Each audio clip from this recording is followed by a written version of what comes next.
Hey, and welcome to The Explainer. You ever stop and notice how much stuff in the world, well, vibrates or swings or oscillates? I mean, everything from a kid on a swing to the actual atoms that make up your desk. It turns out they all follow this one surprisingly simple rule. And today, we're going to pull back the curtain on the physics of that rhythm. We're talking about simple harmonic motion. All right, so let's kick things off with a little puzzle. What on earth do a bouncing spring, a swinging grandfather clock, and a vibrating guitar string all have in common? I mean, they look totally different, right? But they are all literally dancing to the exact same physical beat. And the answer? Well, that's the key to this whole explainer. Okay, so that beat? It's called simple harmonic motion, or SHM for short. And look, I know that sounds like something straight out of a physics textbook, but it's not. It's this fundamental pattern that's basically woven into the fabric of the universe.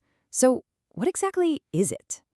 Okay, let's break that down. It sounds super complicated, but it really just boils down to two simple ideas. First, the farther you pull something away from its happy place, its resting spot, the harder it tries to pull back. Just think about stretching a rubber band. That's the feeling. And second, that pull, what we call the restoring force, is always aimed right back towards the middle. And this whole concept, this entire idea, is captured in one beautiful, tiny little formula. F is proportional to negative x. Here, x is just how far you've moved it. But that tiny minus sign, oh, that's the secret sauce.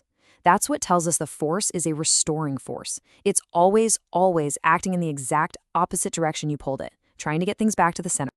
And what's crazy is that this one simple rule governs a staggering range of things. I'm talking about the gentle swing of a pendulum, the classic bounce of a mass on a spring, the pure tone of a tuning fork, and even the invisible vibrations of atoms locked inside a crystal. It's like the hidden rhythm of our world. Okay, so we know the rule now, but can we actually use it to predict where an oscillating particle is going to be at any given moment? The answer is a big yes, and it all starts with mapping out its journey, describing its displacement over time. And this equation right here, think of it like a GPS for our little vibrating particle. X is its position at any time t. A is what we call the amplitude. That's just the farthest it ever gets from the center.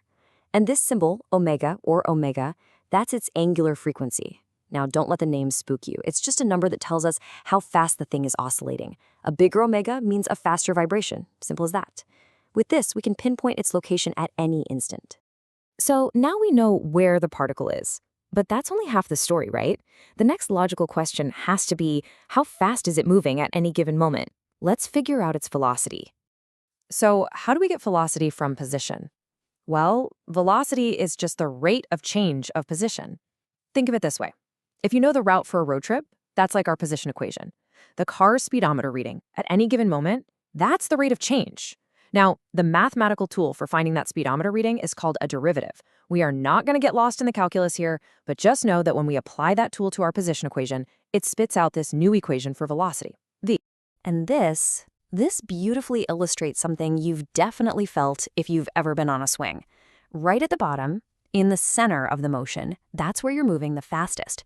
But at the very ends, at the highest point of the swing, you momentarily just stop.